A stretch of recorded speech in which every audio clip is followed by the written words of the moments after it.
For centuries, military strategists have agreed on one fundamental law of continental warfare. Geography is the ultimate shield. A nation blessed with vast landmass can absorb shocks, trade territory for time, and retreat its war industries thousands of kilometers behind the front line, far beyond the reach of enemy artillery and tactical aviation. When Moscow launched its war, its economic and industrial calculus rested on a key assumption. While the immediate border regions and tactical battlefields would experience conflict, the vast interior of the Russian mainland, its massive industrial centers, oil refineries, and distribution networks would remain fundamentally secure. That assumption is now collapsing. The strategic landscape shifted dramatically when Ukrainian President Volodymyr Zelensky publicly confirmed a major milestone in Kyiv's domestic arms production: the successful testing and deployment of upgraded long-range strike systems capable of reaching targets more than 3,000 kilometers away. Consider the geometry of that range. 3,000 kilometers from Ukraine's border does not just encompass Western Russia, Moscow, and St. Petersburg. It extends past the Volga Basin, reaches deep into the industrial heartlands of the Ural region, touches parts of Western Siberia, and stretches south toward the Caspian Sea and the Arctic North. Kyiv's defense apparatus has kept the specific technical specifications, engine configurations, and payload capacities of these new systems strictly classified. However, military analysts note that achieving this operational range requires sophisticated long-range navigation systems capable of operating through dense electronic warfare environments, high-efficiency engines, and lightweight composite airframes. More crucially, Ukrainian leadership explicitly signaled that 3,000 kilometers is not the upper limit. It is a baseline. Development is already underway to push that operational reach even further into the Russian rear. To understand why this range announcement represents a strategic turning point, one must examine the sheer scale of the campaign already underway. According to reports from Ukrainian military command, Ukrainian long-range strike units have conducted over 1,000 strikes inside the territory of the Russian Federation this year alone. 1,000 strikes. This is no longer a series of isolated, symbolic, or opportunistic operations designed to generate international headlines. It represents a systematic, sustained, high-density aerial campaign executed at a strategic scale. In the early stages of the conflict, long-range incursions were sporadic, relying on improvised systems and limited stocks. Today, Ukrainian military planners have updated their campaign priorities, shifting from ad hoc targets to a structured, multi-layered targeting strategy designed to systematically degrade the infrastructure sustaining the Russian war machine. Military doctrine categorizes deep strike targeting into three primary phases: tactical invalidation, disrupting immediate frontline supply nodes, fuel dumps, and command posts; operational interdiction, striking regional transport hubs, railway junctions, and airbases to prevent force concentration; strategic paralysis, targeting the core economic, industrial, and logistical engines that fund, manufacture, and distribute war material across the entire national enterprise. Ukraine's updated campaign priorities have firmly shifted into this third phase: strategic paralysis. The goal is no longer merely to hit a military asset near the border. It is to force the Russian state to expend disproportionate resources to protect its vast internal space, effectively turning its geographic depth from an asset into a severe defensive liability. As this campaign expanded, military observers tracked the expected targets: state-owned defense plants, military airfields, munitions storage depots, and oil refineries. But then, a highly unexpected and revealing target pattern emerged. Starting in mid-July, reports began to surface of repeated, near-daily drone strikes targeting massive fulfillment centers and logistics hubs operated by Wildberries, Russia's largest e-commerce and retail platform. Strikes were reported across a wide geographical arc, from the outskirts of St. Petersburg and the Moscow region to major logistical nodes in the Samara, Vladimir, Penza, and Udmurt regions. At first glance, targeting an e-commerce distribution giant appears anomalous for a military campaign. Why expend long-range strike assets on commercial retail warehouses? The answer lies in the evolving structure of modern wartime economies and dual-use logistics networks. Ukrainian military intelligence and government authorities assert that massive civilian distribution networks like Wildberries have become vital conduits for the Russian war effort. In modern high-tech warfare, military logistics are no longer carried out solely by green military trucks carrying artillery shells. A significant portion of modern military hardware consists of small, commercial off-the-shelf or dual-use components: microchips, thermal sensors, lithium batteries, commercial drone parts, secure radios, and tactical gear. Commercial logistics networks offer high-speed, highly automated, and decentralized distribution pipelines. By utilizing these massive fulfillment centers, dual-use equipment can be moved rapidly across vast distances under the cover of everyday civilian commerce. By targeting these central distribution hubs, the Ukrainian campaign hits two distinct vectors simultaneously. First, it creates immediate bottlenecks in the distribution of critical dual-use hardware destined for military technicians and volunteer logistics units operating near the front lines. Second, it directly impacts the broader Russian civilian war economy. These massive fulfillment centers house hundreds of thousands of square meters of inventory, automated sorting systems, and specialized transport fleets. When a 50,000 square meter warehouse is struck, the resulting fires do not just destroy the immediate building, they destroy hundreds of millions of dollars in commercial inventory, paralyze regional supply chains, and force surrounding transport networks to halt operations. This represents a sophisticated expansion of the targeting narrative, moving beyond traditional military production into the digital and logistical nervous system of the modern Russian economy. The expansion of Ukrainian strike targets into e-commerce logistics hubs and deep rear industrial centers exposes a fundamental structural vulnerability in Russia's defensive posture: the air defense dilemma. Russia possesses some of the most advanced and layered integrated air defense systems in the world, including long-range S-400 Triumph batteries,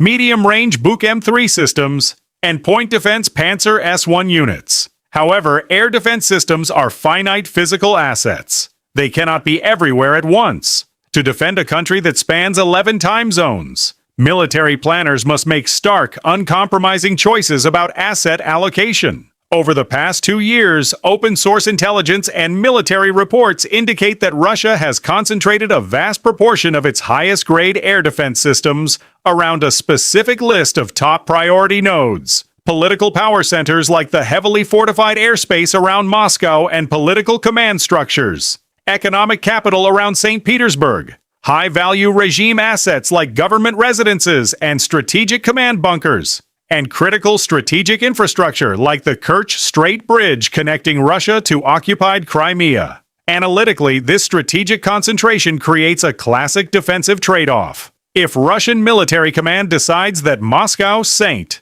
Petersburg, and the Crimean Bridge must have near-impenetrable multi-layered air defense, they are forced to pull SAM batteries, radar units, and point defense systems away from other regions. What remains between these highly defended islands of airspace? Thousands of kilometers of vast, sparsely protected terrain, the connective tissue of the Russian nation. When low-flying, low-radar cross-section Ukrainian drones penetrate the initial border defenses, they do not fly toward the heavily guarded political centers. Instead, they navigate through these expansive gaps in radar coverage, skimming above terrain, riverbeds, and rural corridors until they reach vulnerable, soft targets in the deep rear, such as an unarmored Wildberries warehouse, a regional fuel storage facility, or a secondary manufacturing plant. Russia is trapped in a mathematical paradox. To protect every warehouse, refinery, factory, and logistics hub across a 3,000-kilometer depth would require tenfold the air defense systems Moscow currently possesses.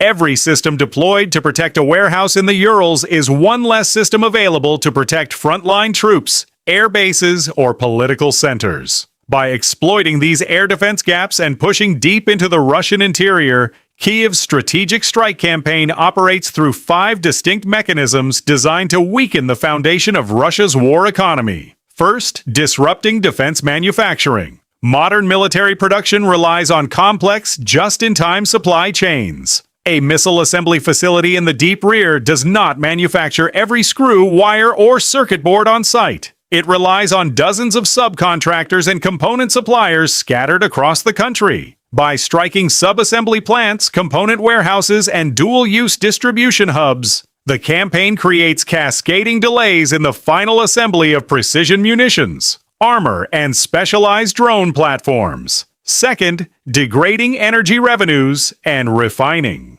Oil and refined petroleum products remain the lifeblood of the Russian state budget and its military logistics. Sustained strikes against oil refineries, storage depots, and pumping stations force Russia to absorb catastrophic capital losses. Furthermore, repairing complex distillation towers requires specialized international technology that is difficult to import under current sanctions, forcing refineries to operate at reduced capacity or shut down entirely. Third, bottlenecking national logistics. Transportation networks, whether national rail lines, major highway corridors, or automated commercial logistics hubs, are inherently fragile. When a major node in a logistics network is destroyed, traffic cannot simply be rerouted overnight. It creates massive cargo backlogs, delays the transit of goods, and forces logistics managers to scramble for inefficient, expensive alternative routes. Fourth,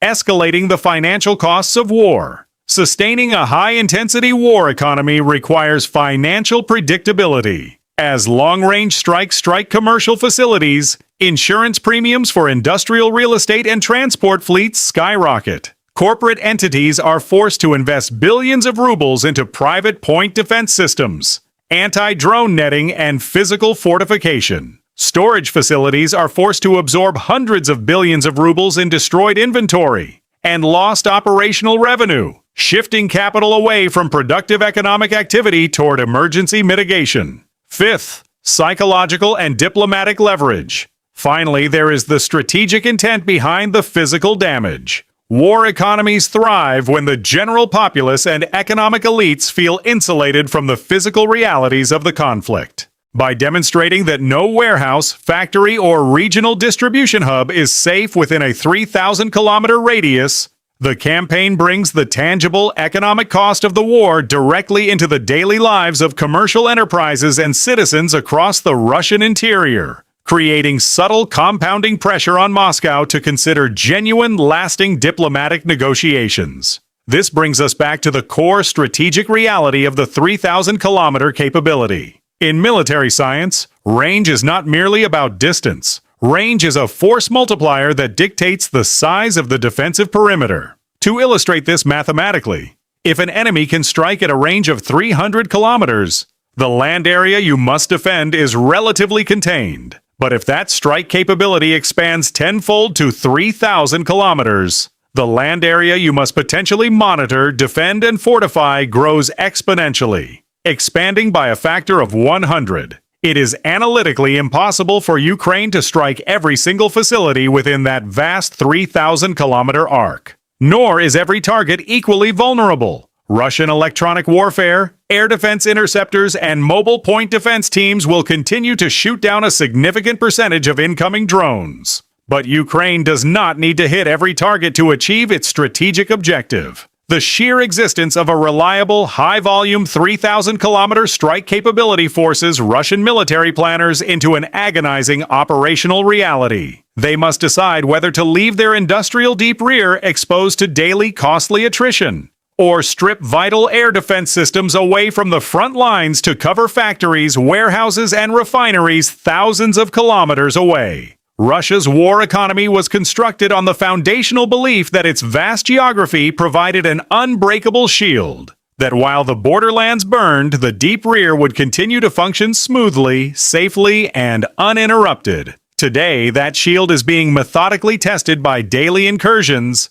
evolving swarm tactics, and targets ranging from energy infrastructure to automated retail distribution giants. As Kyiv explicitly states that its testing is complete, its operational reach now exceeds 3,000 kilometers, and its engineers are actively working to push those capabilities even deeper into the interior. A critical question hangs over the conflict. If the physical and economic costs of war are no longer confined to the borderlands, and if distance no longer guarantees immunity, how much farther will the battlefield move from the front line? If you found this strategic analysis insightful, please hit the like button, subscribe to the channel, and turn on notifications for more deep dive military breakdowns. Leave your thoughts in the comments below. How do you think the expansion of long-range strikes will impact the broader strategic timeline of the conflict? Thank you for watching. Goodbye.